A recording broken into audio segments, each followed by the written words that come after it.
I don't know if there's, are they still doing that? I believe so. Okay. A friend of mine is a consultant, and he said he was going up to Paulden, and I said, why?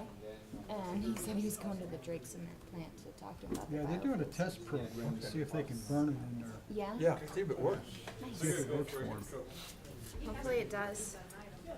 They already do a certain amount of that already. Yeah. All right, thank you. Good, yeah.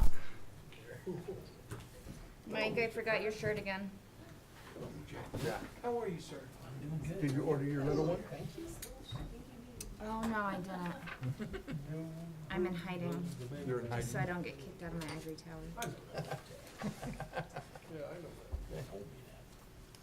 Your article wasn't too bad, Jack.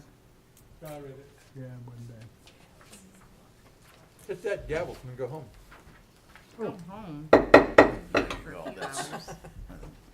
Call to order. Can we have a roll call, please? You certainly may. Councilmember Kelly over there. Present. Councilmember Miller. Yep. Councilmember Turner. Here. Councilmember Lane. Here. Councilmember Mendoza. Here. Vice Mayor Best. Here. And Mayor Croft. Thank you. Was that me? No. Okay. Let's go to item number 1, presentation discussion regarding an agreement between the town and Holiday Development relative to sewer connections and buy-in fees. Mr. Duffy. Thank you, Mr. Mayor and Council. I have just a real short PowerPoint situation or presentation for you What do you always say? to honor Mr. Miller.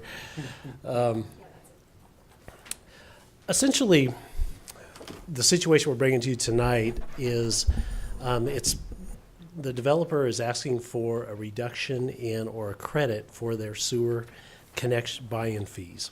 And I want to explain that to you because it's outside of our normal policy, so we need to bring it to you guys for a decision.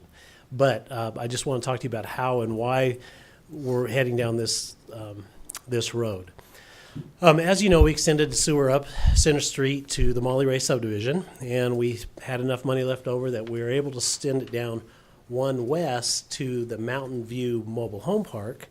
And right behind the Mountain View Mobile Home Park was Mr. Holliday's development, the developer we're talking about this evening. He had, I believe, 27 units there.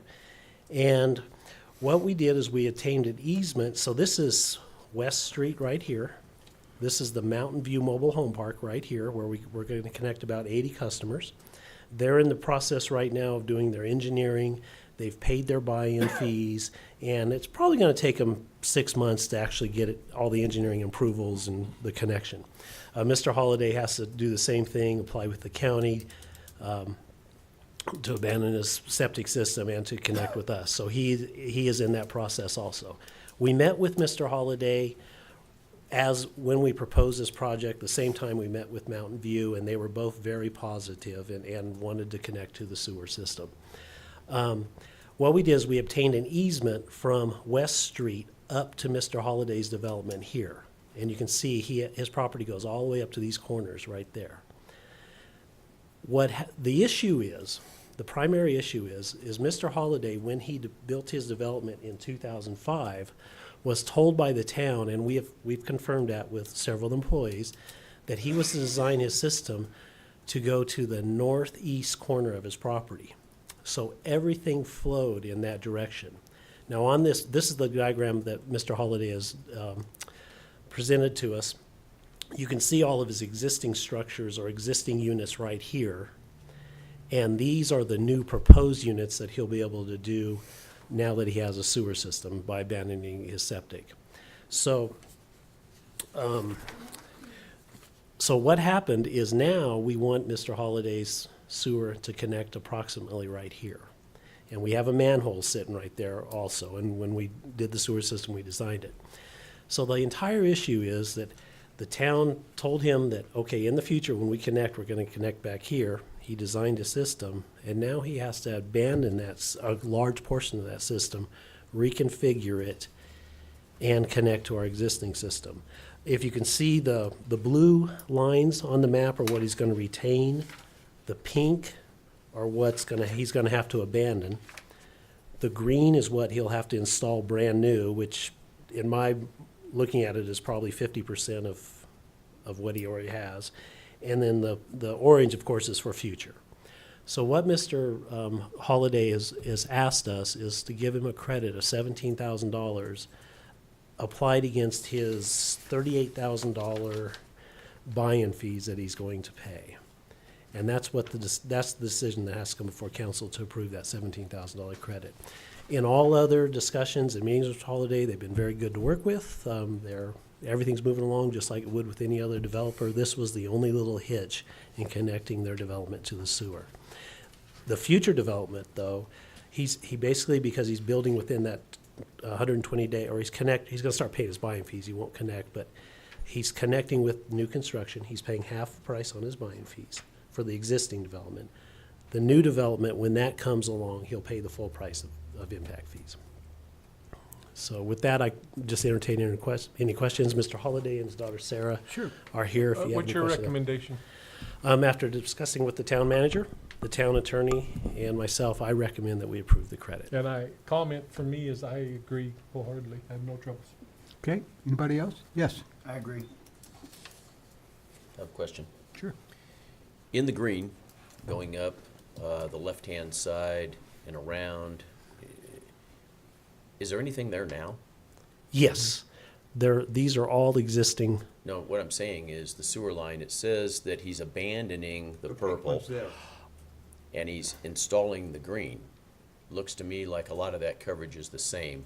Can you enlighten me on what the difference is? It just has to fall the other Agree direction. the way it Oh, falls. okay. Yeah, it has to Okay. fall the other direction. Mr. Okay. Holliday's out here. Mr. Holliday, would you come up? Please. Okay, I get it. Yeah, and he can probably answer your questions too. Mr. Mayor, Council, my name's Tom Holliday, and I'd be happy to answer any questions that you have regarding the proposal. No, I'm good. That I that actually don't have. that answered that question for me. Everybody on this side? No, I'm good. I'm not done with Joe. Excuse me. Stay here for support. Yes, sir. Come back to this picture here if you will. Yes. Okay.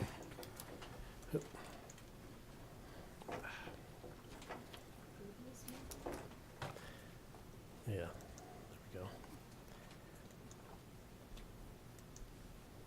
Okay. You have right-of-way coming off of One west. west, yes. Okay, move your pointer up, just up a little bit more. Up. Oh, up? More, yeah, right about there. How far across there does our right-of-way go right now in order to tie into the other? Because that is where you're tying into the mobile home park already, is that correct? no, Is that the- why that, No, the mobile home park has a manhole here, I believe a manhole here, and a manhole here. We've either 2 or 3 manholes coming down here. So then we extended one manhole to here, and then we came up here. So the manhole that he's connecting to terminates right there. okay. On that manhole at that intersection, at the, okay, go north, right there. What's the elevation there versus of the sewer line itself? And then on across to where the town told him that they would be connecting. Would Is have- that- Am I reading that right? Yeah, I can't tell you That that. was the point that everything on his property was built to fall to by what the town asked. Right, except that the town had told him that the sewer line was gonna come through here Okay, and not down 1 west. okay, So we actually looked when this was being designed, we thought about coming through here to catch him at this corner. okay. But with all the conflicts in the Mountain Home Trailer Park, and this property owner gave us the right of way without any issues, the decision was made, it was cheaper just to go right up through here without having all the utility conflicts through the trailer park. Okay, So that- that's how the line got there. But as far as the falls, unfortunately can't tell you that. So right there where that curve is, there's a large white something right there. Right here. That would be an obstruction to actually, bringing that line up that direction. Right, and plus it would have been all the utility conflicts in here. Because we had their sewer, which they're going to replace, but we also had their electrical and water. And I believe gas lines. I believe do they have natural gas? I'm pretty sure they do in that park. But there was a lot of utility conflicts, I can say that. Okay. Because that was the original idea with the Mountain View Mobile Home Park and owners, is he was willing to give us an easement right through his park to get to that back corner. But our previous public works director thought it was more cost effective just to acquire, and we didn't have to pay for the right of way, to get the free right of way and just go straight up through raw, undeveloped land. Okay. Yeah. Annie, do you have anything? No, I do Mike? I think, Mr. Holliday did what we asked him to do, and we didn't fulfill that, so I'm for, giving him the credits. So it sounds like they will carry this over to the next agenda, to the next It'll be on next meeting, sir. council meeting, and then we'll have an opportunity to vote on it. Okay. Thank you, Mr. Holliday, for coming. Okay. Thanks. All right. not. Don't forget the skirt. Pardon? Nothing. Would you slap her from this? Get her attention. Okay. The no-so Thank you, slap? gentlemen. Presentation, we're going to item 3. Presentation discussion regarding the Chino Valley Food Truck Court located approximately 875 feet north of the northeast corner of West Road 1 North and State Route 89 at 694 North State Route 89, Chino Valley. And those of you that have never been here before, if you look up in the upper right-hand corner up there, that is our attorney that is Skyping in to this meeting. So don't be afraid. Hi, Phyllis. She's one of ours. Hi, Phyllis. She's sleeping. Okay, good. She's with us. Okay, Jason. Thank you, Mayor, and council members. It's great to be back in front of you again already. As you can see, we have a presentation for you, a PowerPoint, as well as a brief report in your packet. I'd like to, if I may, start with the report to kind of discuss the use interpretation aspect of this first. I believe we've kind of already done our homework on that and sort of settled that. And then really the presentation is here tonight to kind of more or so focus on the use itself and, you know, the ins and outs, ups and downs, if you will, of what it may. And as you can tell, Alex had a little fun with the graphics today to kind of keep everybody tuned in. So I appreciate that. So in regards to the food truck court, we wanted to bring this before the council and get an early discussion started before the applicant has a chance to actually file for a use permit, whether it's temporary or conditional. We've interpreted the use. It's not specifically defined in our code. The closest thing that I could find for the commercial light zoning district would be a food truck court could theoretically be considered a temporary use, similar to a swap meet or outdoor retail sales. But in its configuration proposed, it would be on an ongoing basis. So the only provision I saw in the code is that the town council could review this, and in theory, they could approve a temporary use in perpetuity. Certainly you can set in other parameters, like, you know, let's look at this again in a year and see if it's working or not, or you could set different conditional hours of operation on it. So as we look at it as a temporary use in perpetuity, it really kind of turns into a conditional use permit, which is, you've looked at many of those, and you understand how we evaluate site-specific impacts of that use on adjacent properties, which is really the underlying need for creating conditional use permits in the code.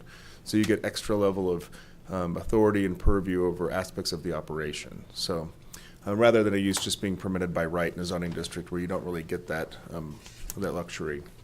So going from that, I'll just kind of the rest of the staff report more or less is included in the PowerPoint presentation in terms of trying to provide the council some discussion points and items that I think staff and the prospective applicant could find very helpful. So that, of course, is a cartoon version of a food truck. We'll go to the next one and talk about the subject site. There is, it's just off the Highway 89. I believe it's at 694 North State Road 89. And the property currently has a building on the front. It's known as the Sunshine Vapors building, and it's got a Kwanzaa hut behind it. This is the site here. You can see clearly that business is active as there are cars there in the parking lot. And the proposal would be to create a food court in the back of the property. And again, that would be a series of food trucks. Rather than a single one, as you've seen around town, we've got a few of them parked out in front of commercial businesses, kind of as an accessory to what would normally be a primary use. There's usually a larger commercial use. This would in fact become in its own right its primary use, because that's what it's doing. So the back half of the property would be split, and that would be the primary use. Again, it's owned commercial light. And its land use designation, since it is just off the 89, is the commercial multifamily residential. So in theory, the temporary use or conditional use could fit within the context of the general plan as well as the underlying zoning district.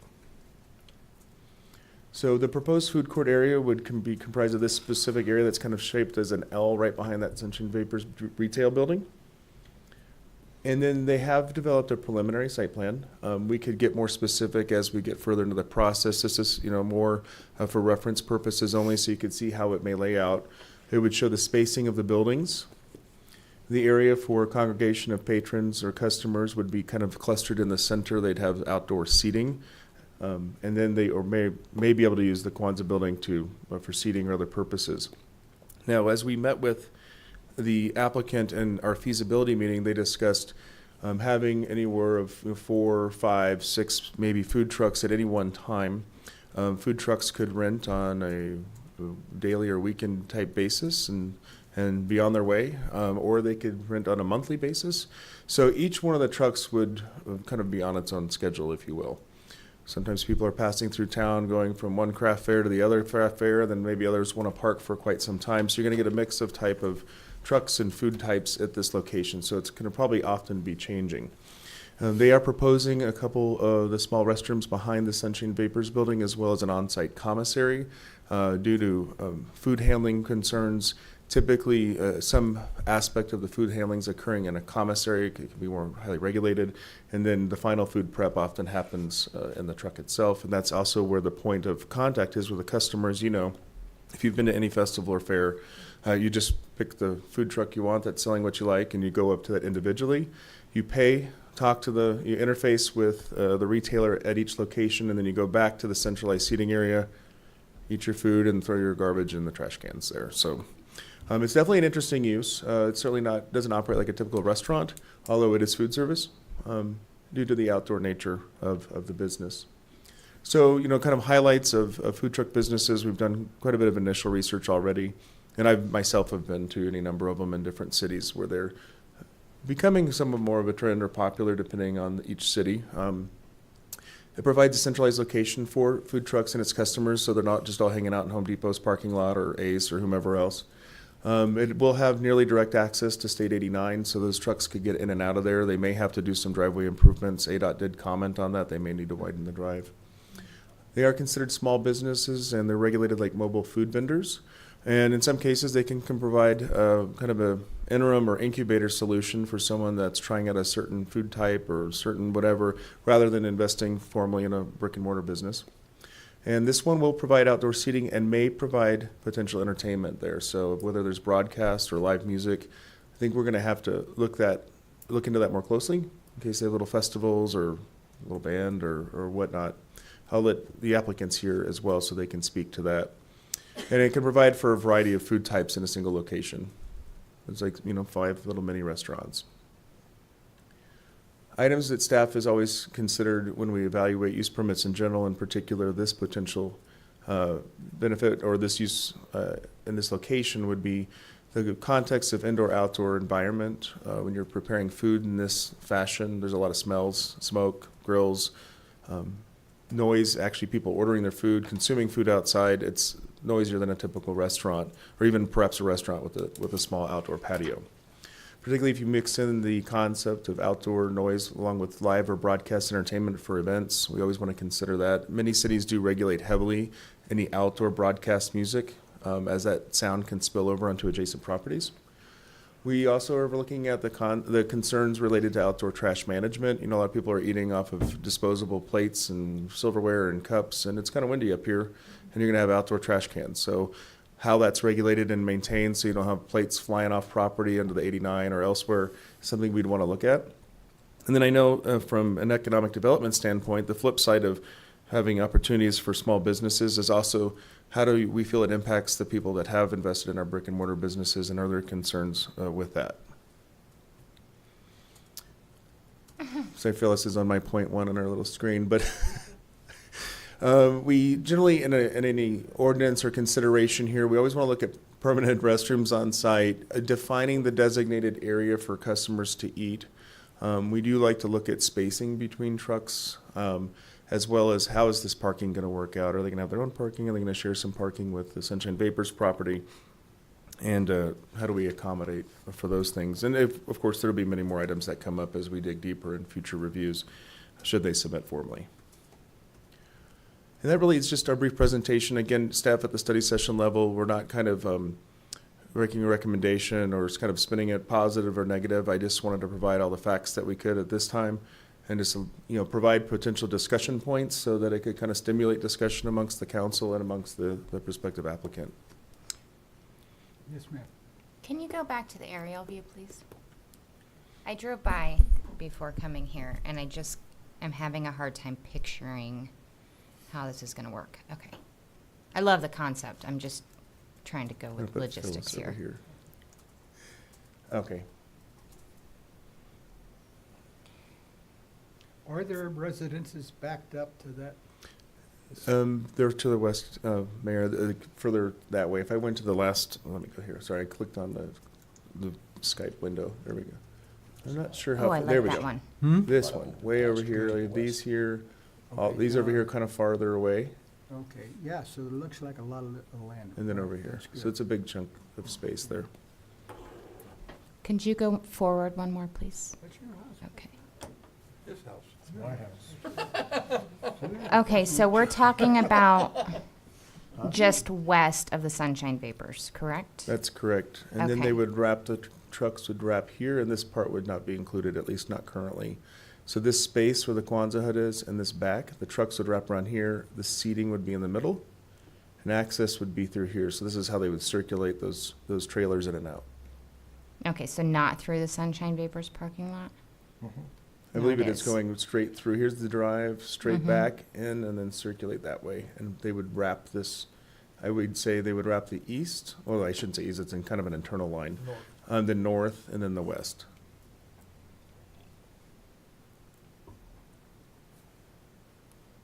Am I the only one that's totally confused on this? I think the orientation just of waiting. our The different. orientation is just so Well, strange one's this to way me. and then one's this way. As you see, this is Okay, let's looking, go that way. this is looking towards the north, Okay, and then this is the same orientation. See? can we go back one? There Okay. you go.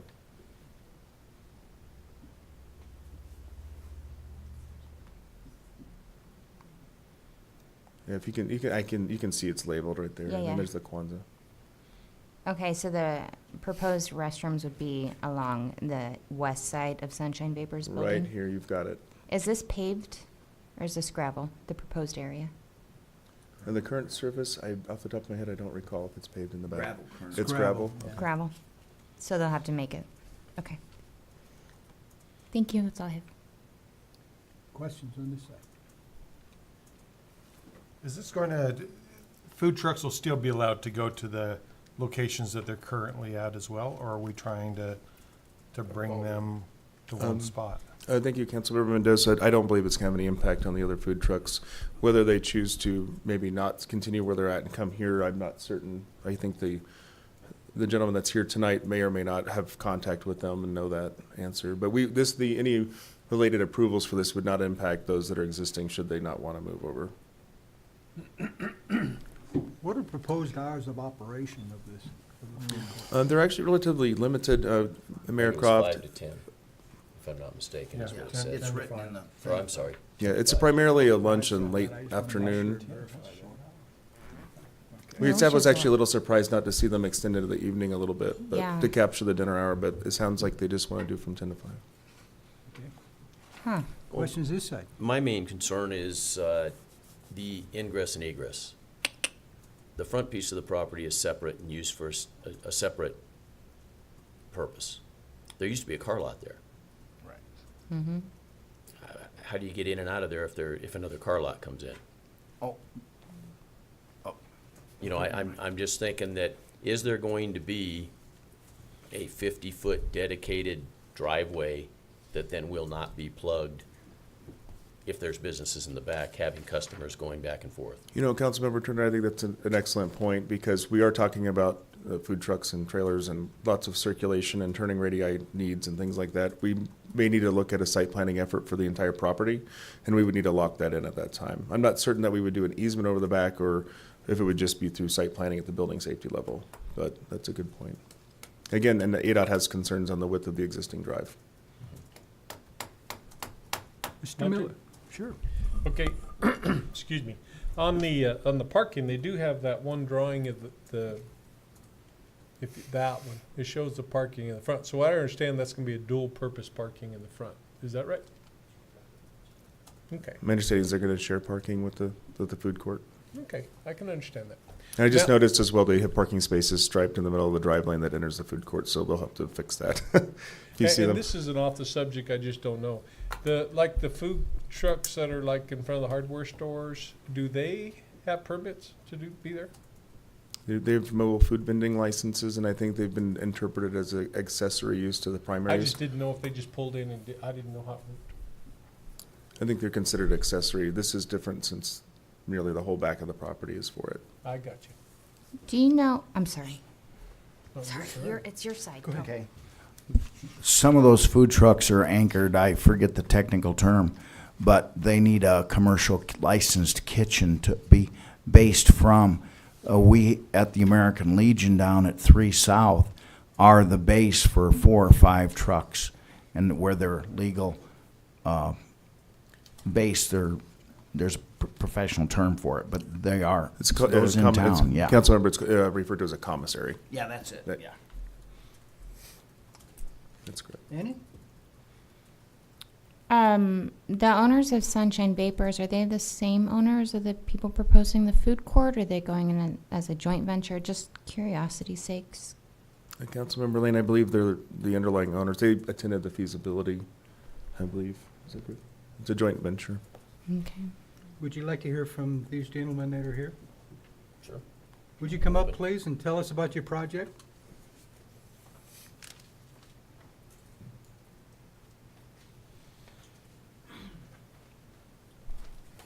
Good afternoon. My name is Dan Thomas, and I am one of the owners of the food truck, and I'm the one that's kind of been promoting this venture a little bit. So I thank Jason for we've only had one time to chat on this whole deal, and he did a great job summarizing, putting it together. Couple of things that I'd like to clarify that we weren't altogether sure on was Sunshine Vapors is proposed on this deal. They don't exist in this location at this point.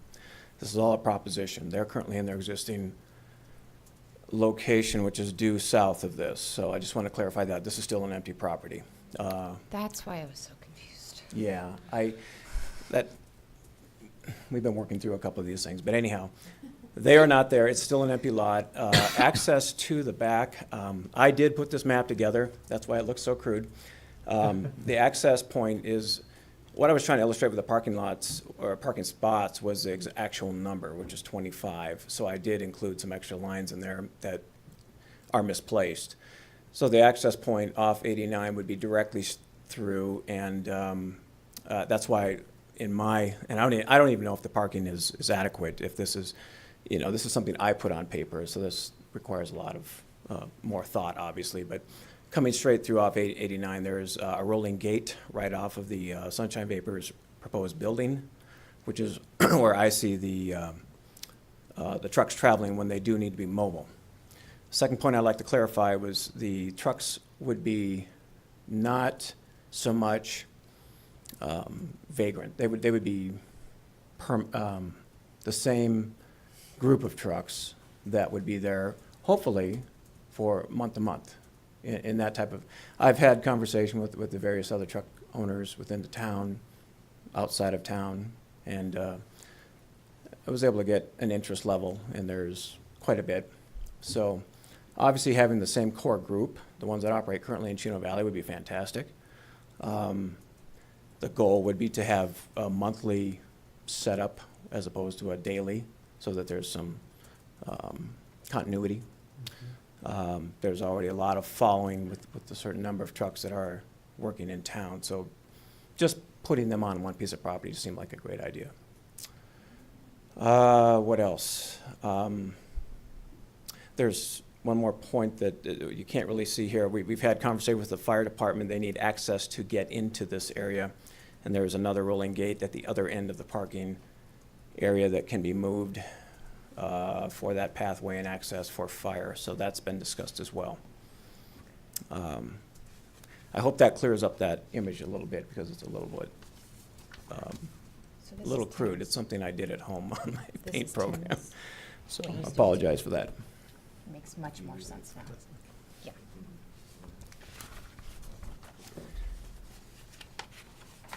What was the other point that we were? Sure.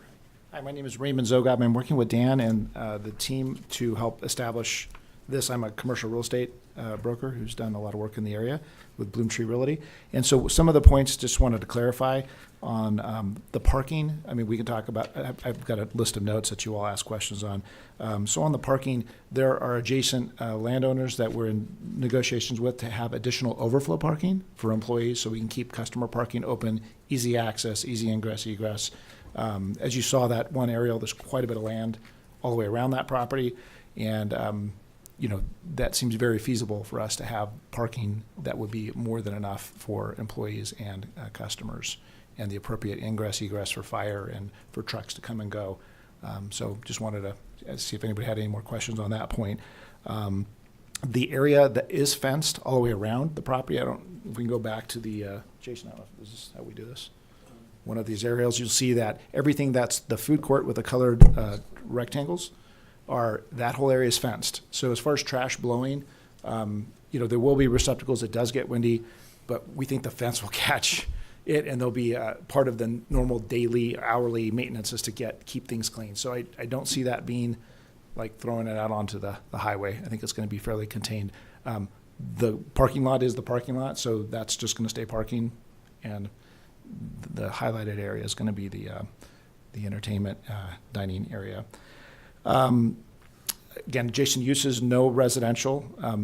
The property just to the north, the auto repair, that's one of the folks we're talking with about a possible, you know, shared use for their area, because you can see there's quite a bit of room there and ways to reallocate. The intent here, at the beginning of the conversation, there was a conversation about short-term, maybe for a year or so. Unfortunately, that won't work for the investment that has to go into this property. There's some significant cost associated with putting in the appropriate sewer requirements to support this operation for the commissary, support these trucks and the restrooms. So that investment is pretty significant. That would, you know, a year would not be feasible financially to recover the cost that's going to be associated to make the improvements to make the food court work. So more of a permanent, you know, solution that was mentioned earlier, like an indefinite, would be preferred. You know, so long as no complaints and it's working out well. So I just wanted to make that comment. And Dan, maybe you can speak more to the type of improvements if that's a question the council has. So. We did talk about the commissary, and in our last meeting, we had Yavapai Health representative available, Richard Nolet, I believe his name was. And he's very well versed in this. Anyhow, the whole idea is to make the inspection process very simple for a group of food trucks as opposed to complicated, and having this gentleman or any gentleman do the inspection process one by one. So having an on-site commissary dedicated to the purpose of dishwashing and food preparation or whatever is needed, you know, removes the burden of him, you know, finding out which truck is operating where. I think you said that there was a commissary that was being utilized for a number of the trucks already. Yes. Yeah. So that's what takes place, is commercial kitchens have to be located by individual trucks in order to legally operate. To take that away and put it on premises removes that burden on both sides. The other investment that Raymond touched on was the sewer, and we've had just a preliminary discussion with Yavapai on that, and being a septic system, there would have to be further discussion as to the capacity for the wastewater. We've got other recommendations, options that could be utilized to contain that and have it dredged on a monthly basis if necessary. That would be another investment. Of course, just the decor, anything from seating to lighting, making it appearance appeasable and utilizable. And, we want to make this an attractive and a welcoming place for everybody. So there would be that investment as well. And just one other topic. So Dan, runs the Iron Horse food truck that's at the Ace Hardware. I don't know if you've all been there and seen him. So he's very experienced with Chino and the demand, and he's got a fantastic location. He does very well there, but this is his brainchild. So he's kind of leading the charge and really believes that this concept is going to be very successful, not just for his business, but for many other truck businesses. And the synergy of having restaurant uses together draws more traffic and creates more of an engaging environment, and I think more success. And of course, it drives tax dollars too. The tax revenues from the sales. So, of course, that's similar. You'll see in major restaurant locations in other cities, multiple restaurants all lined up. They want that because they want the synergy. So that's the concept, and we think there's not only benefit to the community, big benefit to have a place to go with lots of options, but it's also economies of scale for the operations of the food truck, and that's what the commissary does, and that's what kind of shared use and cost, it drives their cost down so they can offer reasonable prices and make this a win-win for everybody, them and their business and for the community. So Questions on this side? Corey's got one, and I'll talk. Sure. I think in wrapping my head around what's this whole deal, we're not, and Jason, it's probably more in question for you, as far as it would be very simple to do something like, and I'm going to say very simple, on just doing a conditional use for this particular property to allow a food truck type deal, which would be one option. Or are we actually looking at changing the zone, not necessarily the zoning, defining within the zoning regulations where this type of activity could take place? So at that point, if we're looking at that, we're not necessarily looking at this particular property, but we're looking at changing the application throughout the town, that any commercial light, providing they fit within the parameters that we decide where food trucks fit, could then go anywhere in the town in, say, a commercial light zoning. And because, am I understanding this correct, that are we actually looking at this location, or are we looking at adjusting the code or defining the code? And Mayor Croft and Councilmember Mendoza, in this case, we've made it, there's two ways. We could theoretically do a text amendment to the UDO to allow, specifically define the use as a food truck court versus just a food truck. We could do that, but right now, through our interpretation, in theory, someone could ask for a council use permit or a temporary use permit, and definitely it's more or less the same thing for a food truck court on any commercial light in the town. So it would be site-specific, though. So if the benefit of doing a council use permit in this location is you can identify the unique challenges or needs of this site, and you could also levy specific conditions on an approval that are specific to this site that makes sense. Rather than a one-size-fits-all text amendment, we could do something here that, you never know. The next site might be directly adjacent to residential, and you might be very concerned about placement of the trucks and all those things. If that makes sense. Again, hours of operation, all those things are typical of a council use permit. Okay, so would it work for you guys? And I do understand the investment to do something like this, that if the council were to agree to a more of a conditional use permit for a specified amount of time, hypothetically 3 years, that would give you long enough to refund, get your money back, see how it's going. It would also then give the town, you're kind of a test pilot for this type of operation.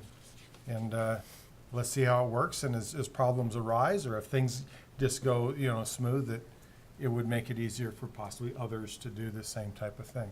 So I'm just throwing that out as a Comment, I think that would work great if it was just a very minimal investment, because to recoup these businesses, of course, everybody's trying to make a living, and Dan makes his living selling food, and so will the others. So the cost, keeping the cost down are very important, and the cost that has to go into the septic, if we can get that down, then I think 3 years is a good look. But right now, the costs are seeming higher than that, 5 years is probably the minimum. But, I would like to see conditions, if aren't met, that maybe it could be subject to, a withdrawal if something's happening that's, not working, but. Do you have a business plan for this, or are you just kind of dreaming that it might? Well, every truck has a plan. I mean, every truck is their own business. I'm talking about your project. But the concept, Dan is the brainchild in doing this, and this is not the first time this has been done. It's Sure. been done everywhere, not everywhere, but lots of places. So, I mean, the concept's pretty straightforward. The business plan, 5 trucks is the minimum. It can go as high as 10 trucks. And the you know, cost of doing all the work and everything? The cost is undefined because of what the county has not yet told us, but we're Okay. talking. So somewhere along, you'll have a business plan to, Well, the cost will be further defined once we get some answers from the Okay. county, yes. thank you. Dan, question for you. Yes, sir. On an average, how many people do you serve every day?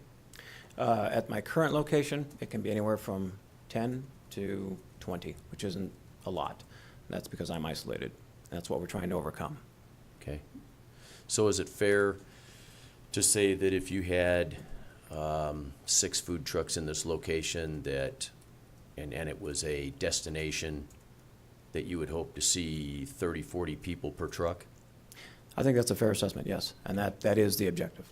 So, and I get that. I can see it coming.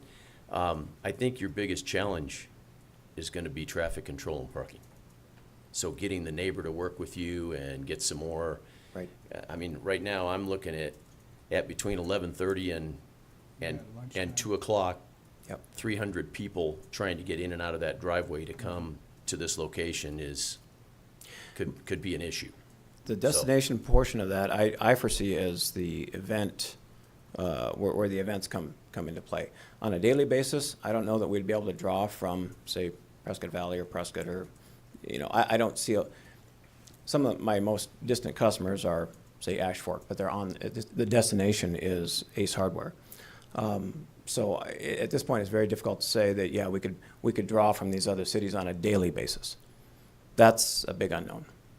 On a event basis where we hold some sort of a, festival, for lack of a better word, yes, we would definitely be faced with parking issues, and that's what we're talking to the neighbors and, the adjacent landowners about at this point.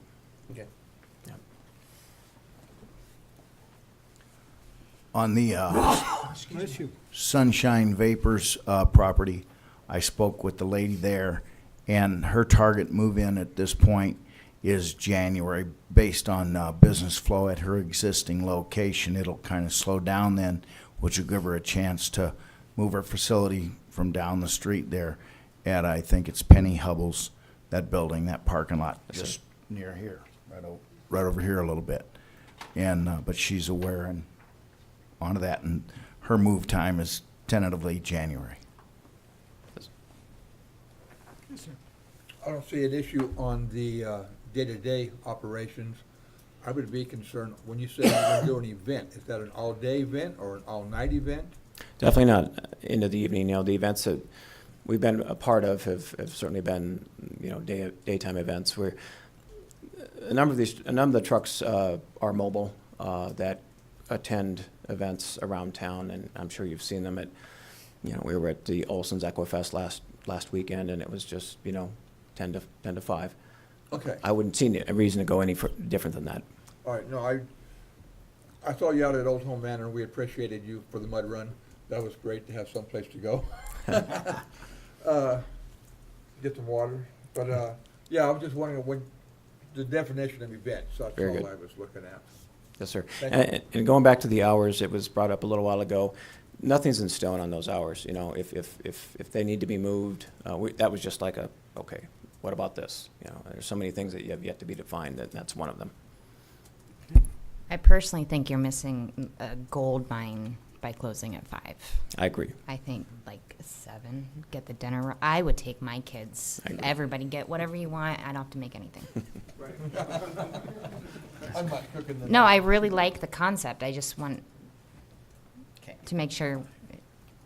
With a conditional use permit, are they still going to, I'm assuming, have to abide by ADA with the pavement and the bathrooms behind? Oh, yeah. Yes. Okay, that's all I have. I'm done. So, We're done? One more. The overflow parking, though, you're definitely going to want to check with Jason and make sure that the people that you're dealing with there are aware of whatever stipulations that the town has for that type of use. Because I believe there should and are some. Councilmember Mendoza, I believe it would be probably in the best interest of everyone if before the council use permit went to council that they had a shared parking agreement in place with an understanding that the shared parking was allowed during their hours of operation, or probably even an hour before and an hour after for employees to show up and set up. I think from what I'm gathering, the concept is probably pretty good, and we'll need to look at more in depth as you develop things, but is that what I'm seeing? Okay, thank you very much. Thank you. Thank you, guys. Okay, let's go on to number 4, discussion regarding establishing an ad hoc council subcommittee to work with staff working group to update property maintenance related provisions of the Unified Development Ordinance UDO. Councilmember Mendoza and Councilmember Turner, and how about the town manager? Why don't you kick this off, town manager? Thank you. Okay. Thank you, Mayor and Council. As the staff report indicated, a week ago or so, a couple weeks now, I guess I was on vacation last week, I met with a couple council members and a couple staff members regarding questions with our code compliance department. And as we were sitting down there talking, they were explaining to the council members that there are so many conflicts within the UDO or between the building code and the UDO or the town code and the UDO. And it's a bigger problem than just trying to address some of the language that was in there on these code complaints. So what we started talking about was that the language is very vague. It becomes difficult then to enforce, or there's conflicts between the different things.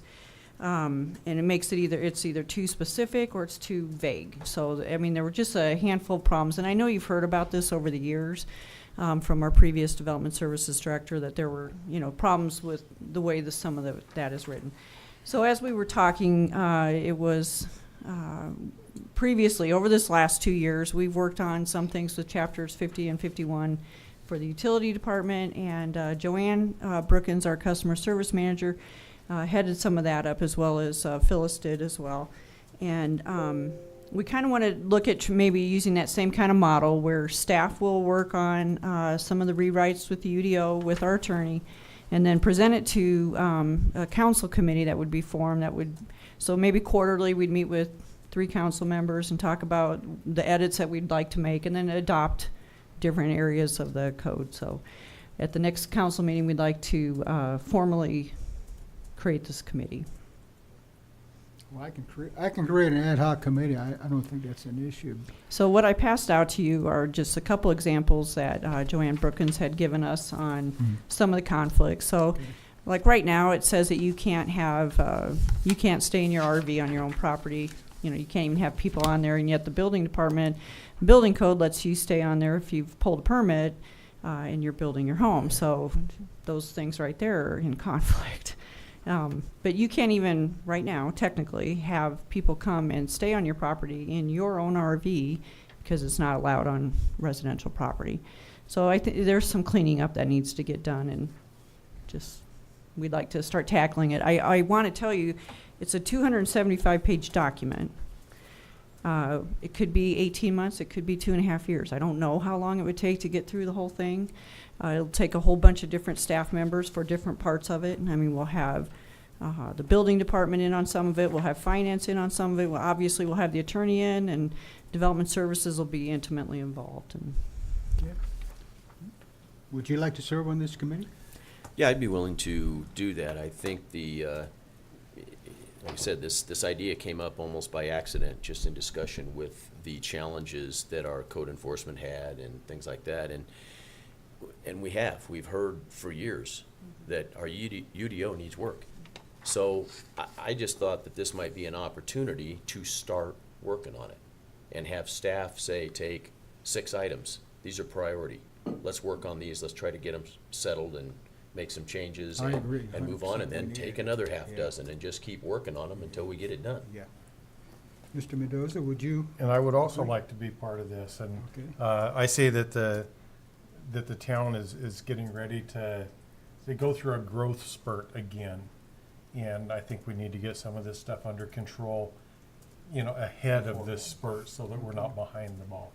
Which one of you want to chair the committee? I think Lange is fantastic. Thank you for volunteering to chair a committee. Now you need to pick a third member. No. I can beat him till after the meeting, right? Yes, you can. Um, But it won't be, not till next, So you want one more person one more person. on the committee? Yeah. Cloyce? I'd be interested. Cloyce would like to do Okay. it. Interesting subject. Then that's your committee, and we'll go with that. I see we have an outline of what the committee should do. I think it's definitely needed. There's no question about it. Any other comments about? Then we'll put it on the agenda and as an ad hoc committee and Okay. move on out. Get right. some of this Thank work you. done. Move it on. Okay. I get to do Jack's thing. What?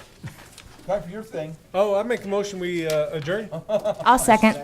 All in favor, aye? Aye. Aye. All right, we're done. Are you the chairman of that committee? Which committee? Adjournment. German Yes. committee. I usually move at every meeting to move directly to item 8.